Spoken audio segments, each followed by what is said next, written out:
Welcome to the Immigrant Entrepreneurs Podcast, episode 15. My name is Alina Warwick, and today I'm super excited and honored to chat with Dr. Maria Navas Moreno. Maria came to the States from Colombia to study on the PhD program at the University of Utah. Although she picked up English in Colombia, she really didn't know how much she was missing until she came to the States. For a period of time, she was not able to work because of her visa situation. As an immigrant and a mother, she was able to launch Lever Photonics with two partners, which initially started with a business model of servicing sophisticated and humongous microscopes. We'll get to hear all about what Lever Photonics industry is in now, because I'll tell you, it's quite different.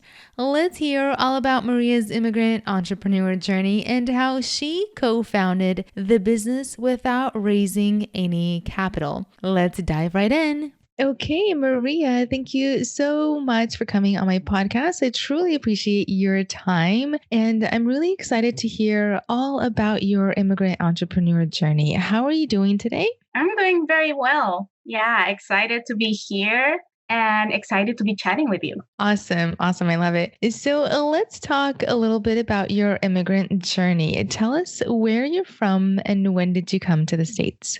I am originally from Colombia. I came to the US when I was 24. That was back in 2006. And I came here to finish my postgraduate studies. And did you come by yourself or did you come with your family? I was all by myself. Oh my. Did you come on a scholarship? Sort of. So I did PhD in physics. And when you do a PhD in STEM, generally, you come with tuition waivers. So that means that you get paid for your time that you do as researcher in kind. As a tuition, they pay it for you. So it's not exactly scholarship, but it's pretty similar. Yeah. Awesome. So what did you study in Colombia? In Colombia, I did my undergraduate in physics and in mechanical engineering. Got it. And did you pick up English there in school? I did. Yeah, I was fortunate to go to a school that, although wasn't fully bilingual, had a lot of emphasis in learning English. And so I in theory, I knew how to speak it, but I really never had to speak it. I didn't know how much English I really knew until I came here. And so it took a while to really, polish it and developing those hearing skills. Awesome. And when you applied to study on the PhD program, was America the only option that you applied for, or were there any other options? No, it wasn't the only option. I think because of the language and because I knew English, I also speak a little bit of German, but I wasn't that comfortable with German. So at the time, I didn't know it. The US was not my only option, although I only applied to American schools. Got it. What school did you land in? At the University of Utah in Salt Lake City. Awesome. So what was it like growing up in Colombia? I had a very fortunate upbringing with very supportive parents, and we lived in Bogota, the capital. And I grew up in Bogota during the 80s and the 90s.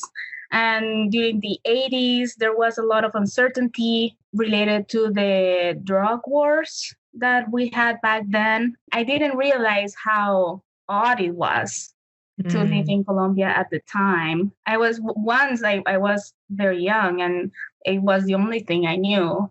But there was always the worry about, that at the time there were bombings. I didn't feel unsafe, and I don't think I have any kind of, long-lasting trauma because of that. But it was definitely sort of like not a very pleasant time to be living in Colombia at the time. People that were older may have more recollection about what was happening. And then in the 90s, as sort of like the drug wars got, I don't know, they got like solved, I guess. Then it became then it changed a little bit, because then the sort of the guerrillas started to be more prominent, and so now the rural areas were the ones affected by violence. And so when I was really coming of age, it was, if you were in the city, you were fine. It was like in any other city in the world. But if you wanted to go to the rural areas, that's where the conflict was taking place, so you avoided it. I was fortunate to not have had any close encounter with any of the conflict. That's good. That's good.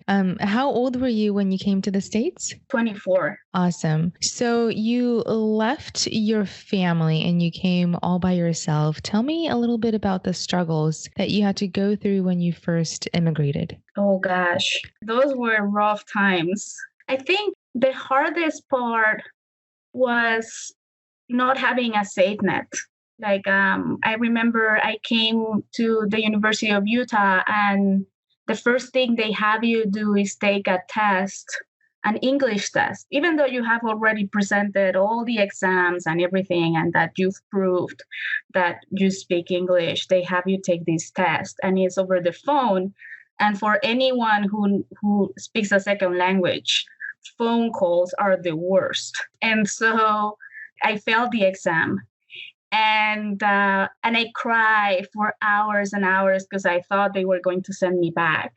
And at the time, I didn't have the money to go back. So I was, like also worried about all these little things just seemed like really at the time. And I was all alone, and my parents didn't really have anything that they could really do for me.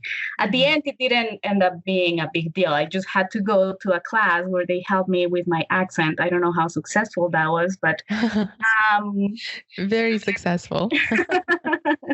And then it just got better after, getting to know people and making friends and really getting to know my ways around. Yeah. Did you live on campus or with a roommate in the beginning?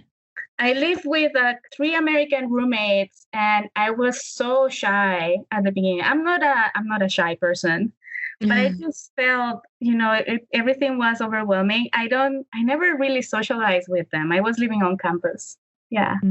Awesome. And what about the culture? Was a culture shock to you, or you kind of just blended in little by little? So I think I didn't know what to expect from Salt Lake City. It was a shock because of them being a little conservative, but it was also about the size of the city. I was used to Bogota, which I don't know, at the time had something like 9 million people.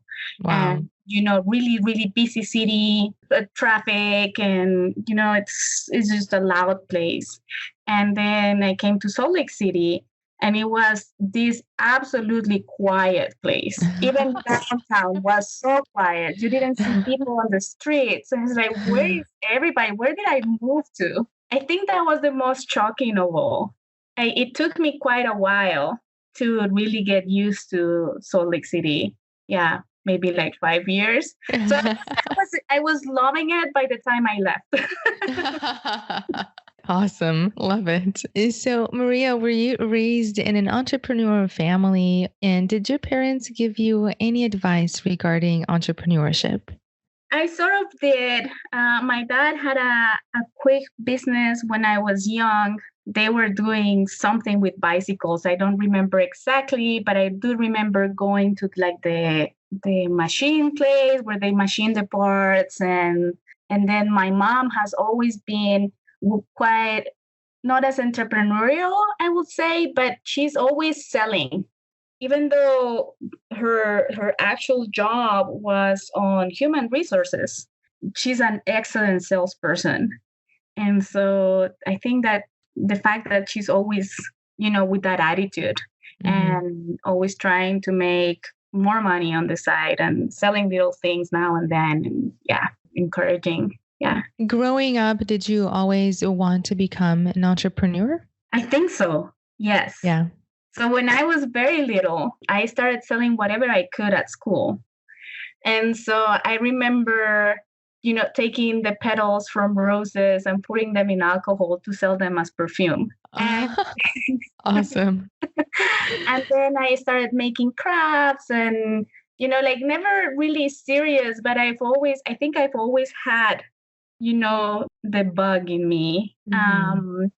And then I remember in college, I was talking to friends and we will have these very long philosophical conversations about what we wanted the world to be. And one of the things is like, well, we grew up privileged environment and we don't want to be the entitled person. We want to be the person that contributes and always having a company and, generating jobs and fair jobs. And that was always in the back of my mind. But then I got distracted by science. Awesome. I love it. So, before you tell our listeners about how you opened your company, tell me a little bit about the path you took. Did you try to go into any other fields before starting your business? Yes. So I came to do the PhD because I wanted to do research. And I really, from the moment I decided to study physics, my goal was to help people's quality of life. And so that, like, sort of that goal took me into the biomedical applications of physics. So I was researching different diagnostic tools for cancer and different tools for biologists to study cancer. And that was a long path. That was a path that started when I arrived to the US. It ended at the end of 2016. So I went through all the whole academic path up to almost becoming a professor. And that's when I realized that I didn't want to continue that path, that I really needed to go back to that other or it's not other. I still think I'm doing science, but having a company, I guess all throughout that academic journey, I was still looking for ideas to start a business. I just didn't have one that I thought was the right one, the one that Mhm. that is worth betting everything for. So, but then in 2016, I made a decision. And what happened? And okay, so then it's a complicated story because my Okay. husband is also Colombian, and he's also an immigrant, and he's also a scientist. And having two scientists in the family, it's really difficult because you have to find positions for both of them. Those positions are not that available, that common. And Mm. so at the time, we had been in Sacramento for 3 years and a half for my job. I was a researcher at UC Davis. Mm. And so we decided that it was his turn to pick and to have the freedom because he had been working remotely for many years. And as many people nowadays know, it's not that easy. so, Yeah. so he really wanted to, be part of a working environment. And then he was offered that job here in Colorado. So we moved here. But what that meant is that for the transition at the time I was on a visa, I will be under his visa. So I will be what they call an H4, and I couldn't work. And Mm. so I was not allowed to work. So I was staying home, going crazy. Um, and really it was that time, it was a full year that I couldn't work, that in hindsight allowed me to really mature the what I wanted to do in my Mm. head. And so by the time I was finally able to work again, immediately, like we received the documents on January 30th of 2018, and we incorporated on January 31st. That's Um, awesome. yeah, and I had been it was also a year when I had a chance to talk to an old friend from my PhD. He's my business partner, and really, like, I don't know, convince him that it was a good idea to start a company. And so we did. Now we are three partners. So, tell us a little bit about your company and what it does. Sure. So I'm going to start with the original idea. Okay. And because even though it has been only a little bit over 2 years, it has changed quite a bit. And it goes to say that as an entrepreneur, you always have to be ready to adapt and really to follow where the market leads you, right? And so we started with the idea that we will build these very sophisticated and fancy microscopes. That's our background. To give it to provide it as a service, so people wouldn't have to buy these very expensive microscopes. They wouldn't have to maintain them and really learn how to use them. They just could come to us and we could provide that service.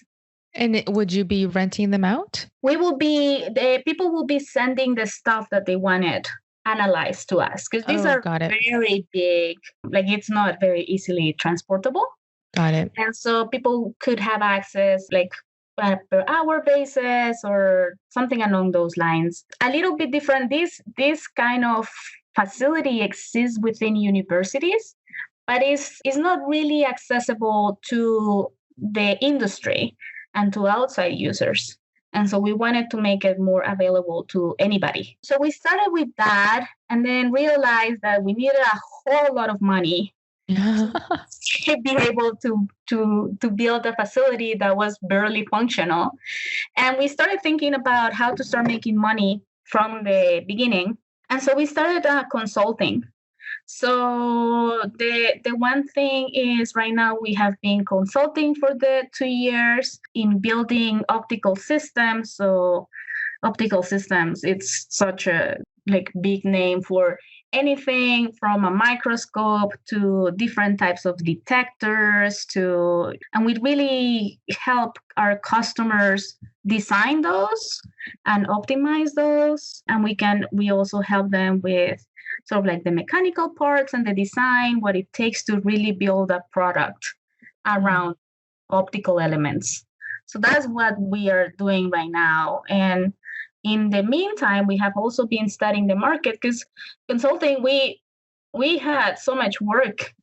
And then it's like, wow, this is amazing. It's like, there aren't many people around seems to be doing this kind of work. And then we ended up working so hard, and it's such a hard job. It's like, oh yeah, that's why there aren't so many people doing this. It's borderline not worth it. So we have been thinking about coming up with a product. And so we were looking for problems that we could solve with our skills and our background. And we are now looking into the food and the beverage industry. And we are looking into, a really different route, but really helping them monitor the process and understand what goes into making a really good tasting beer. So we are focusing on beer because Colorado. And so it has a lot of access to craft breweries. And so, it's been quite the ride. Okay, so I have to ask, how did you guys come up with the beer idea? Let me see. So, because it's just slightly different. It is. So when I was part of UC Davis doing research there, I was part of a team that developed a new technique, a new microscopy technique. And so if there are most of the people are familiar with the microscopes that you take a look and then you see the things sort of enlarged. That is one of the most basic types of microscopy. Now microscopy can really get very sophisticated very quickly, and there are many different kinds of techniques that use a laser to scan the sample and you create the image, but it's not what you actually would see with your eyes. It's the one that we use is based on chemical composition. And so we can create these images based on what is in that sample. And so we developed one technique, and we were looking for the potential as a commercial product for that technique. So we got to interview, and this was through a grant that the National Science Foundation gave out. And so we got some money to do what is called customer discovery. And so we started with thinking, oh yeah, this tool might be helpful for scientists. So we started interviewing scientists and then realized that they did not have a problem that our technique could really solve. And through that, like trying to find that problem that we could solve with the technique, we quickly landed into the food and beverage industry and realized that they do have many issues that while that particular technique won't be necessarily helpful, our background in chemical analysis and will be really helpful. And so that's when it's like, oh, hey, hold on. There is this potentially really large market with really, really expensive problems that we could be helping with. And so we took that a step further and quickly discovered that there was something in beer and in beverages in general that we can help with. And so I started talking with different brewers in the region and understanding what their problems are and what their needs are. And we created sort of like a mock product. So where we will show them what the actual device will show to them. And people loved it. And so we run a few pilots to gather data. And now we are, just really getting into the hardcore of product development. So now really getting the real product and testing whether we can indeed deliver what we think we can deliver. Yeah.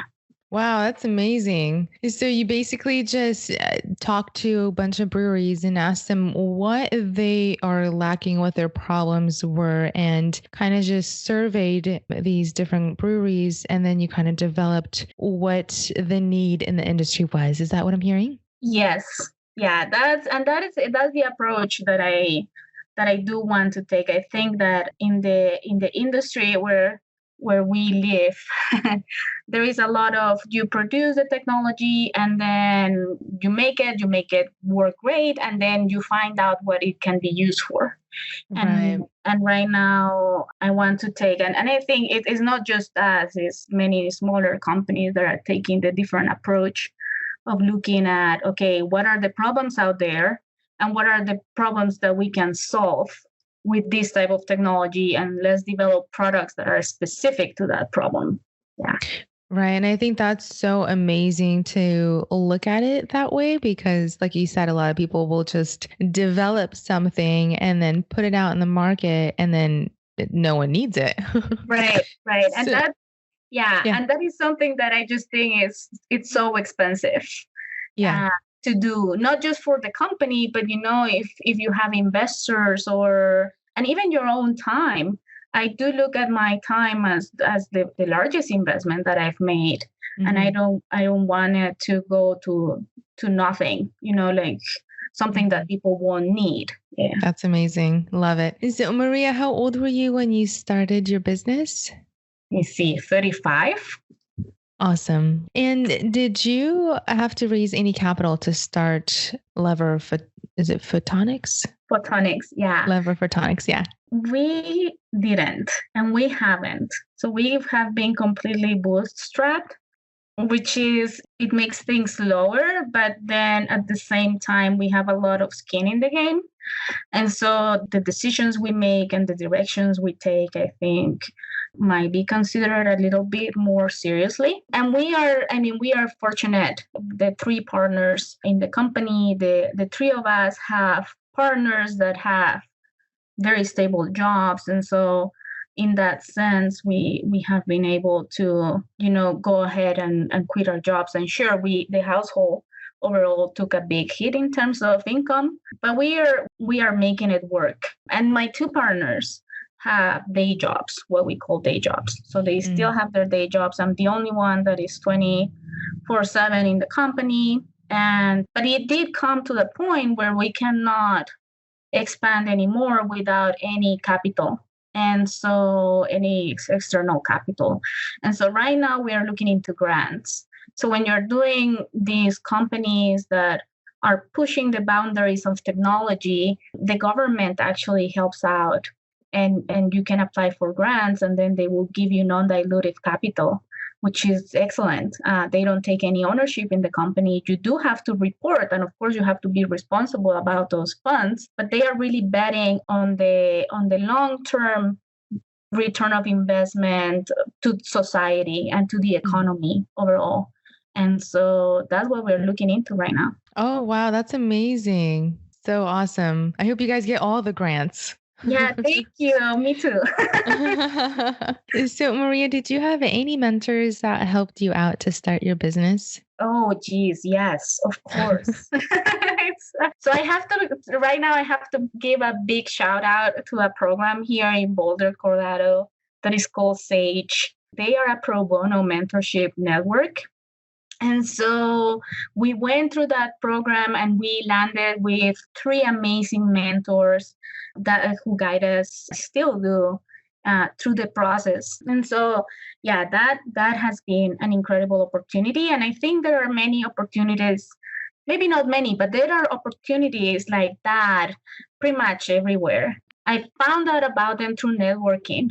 For the first year of the company, I networked like crazy, like going to all the events that I thought were like remotely relevant to us. And that really gave us exposure, and people started to know about us, and we started getting invited to give presentations about early startups in Boulder. And finally someone from that program heard about us and invited us to the program, and that was incredible. So that is one of them. I also have had a really, really dear mentor. He's been in the photonics industry, in the optics industry for quite a while, and it's just he's been the one person who said, like, you have to do something that people want to buy and not push that into people to buy it. And so that's been, and always, you have to test your idea. You have to test your idea fast and cheap. And so that's he always has like this amazing insight into how to go about getting answers. And it's incredible. And of course, my parents, their hardworking ethics, and it's really admirable. And thank you so much for sharing that. Is that SAGE? GE, yeah. And do you know if it's nationwide or is it just for they are local to the Boulder, Denver, Fort Collins area. Got it. They are associated, they are part of an accelerator or an incubator, called Innosphere. And so those are often really good places to meet mentors and to meet people that are interested in your personal success and in your company's success. And I should say that you should have different types of mentors, right? And you should look for those different relationships. And Sage was a network of mentors to the company. So they were really interested in the success of the company. The other mentor that I mentioned is a mentor who is really my mentor, my personal mentor. Yeah. I think some people make the difference between mentors and advisors when it's like a personal and then for the company. Yeah. But I think that finding a diverse group of people and that have different interests and different focus is so important. So you get a diverse set of opinions and points of view. Awesome. That's such a powerful advice. Thank you. Maria, I'm really interested to know, how do you look at failures and how do you overcome them? Oh, gee. I'm a person who takes criticism very hard. But funny or ironically enough, failure it doesn't hit me as hard. I think that being a scientist, like a hardcore scientist in my past, really trained me to just like, this experiment failed, you just keep going, you find another angle, you try another strategy. And as I see it, is not really failure, right? It's just you found another way that doesn't work. I think it's part of any adventurous and enterprise. Like it's inherited to what we do, and the best thing to do is to take it as a learning opportunity and reflect on why it failed. I think that a lot of people, they don't sit after failure and say like, okay, what could I have done differently, right? Why did that fail? Because that's where the learning opportunity is. It's not from the fact that the project or whatever failed. It's really trying to understand the journey that led you to that failure. And the other thing is that I think of the project failed, right? Or the product failed, or the experiment failed. Not that I failed. I try not to take it personally. I know it's really hard, but I try not to take it as a personal failure. And then you become so powerful when you come out of these failures. So like you said, it's a learning process. Thank you so much for sharing that. I'm really interested to know about successes. So let's chat a little bit about the good side of the entrepreneur side. But before you get to answer the question, I just wanted to say one thing. The reason why I ask about successes is to show the immigrants that they can do it too. So with that, I'll leave it up to you to share whatever success you would like with our listeners.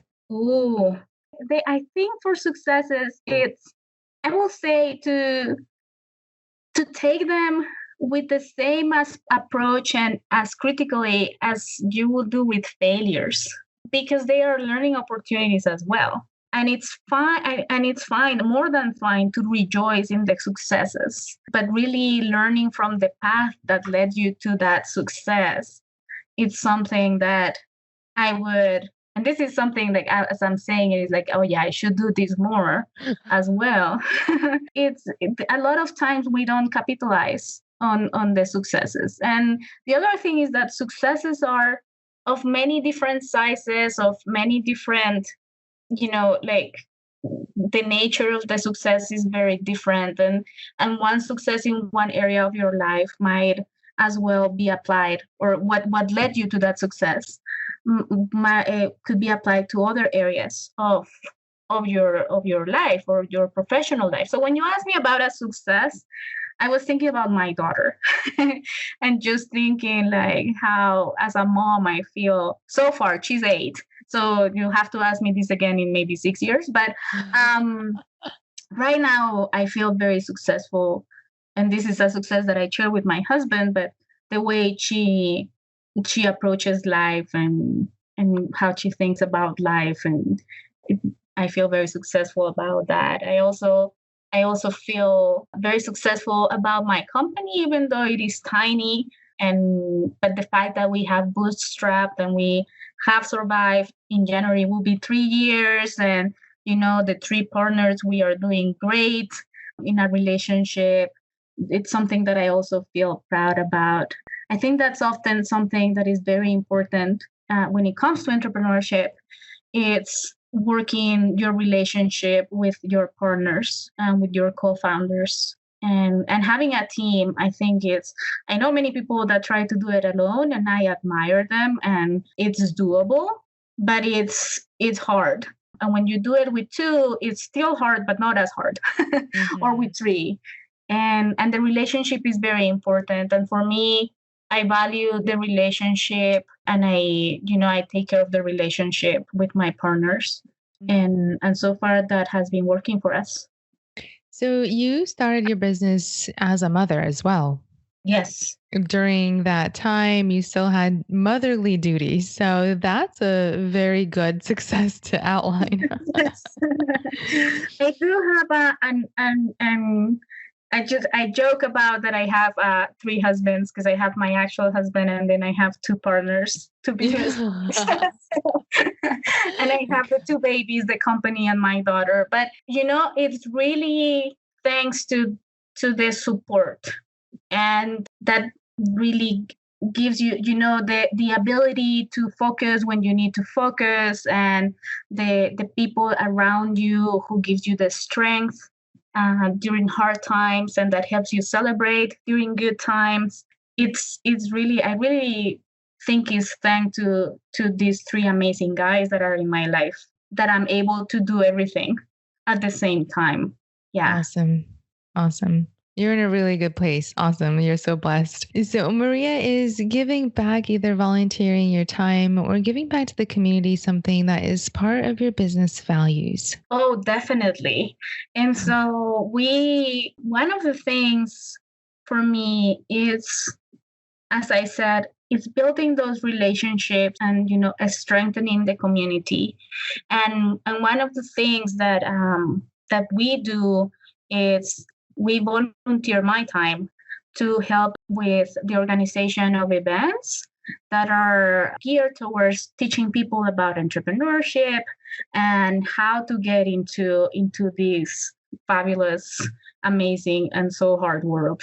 Mm-hmm. And that showing people that it is doable, and but not only that it is doable, but where to begin, and that you don't really need to have a great idea. Even good ideas are going to get transformed in the journey. There is no, because you can have it's as we've been talking about it, you get a good idea and then people don't really need it, and or don't really want it, and that's fine. And you just have to keep looking for what people need, what people want, what is that problem that you can solve with your skill set.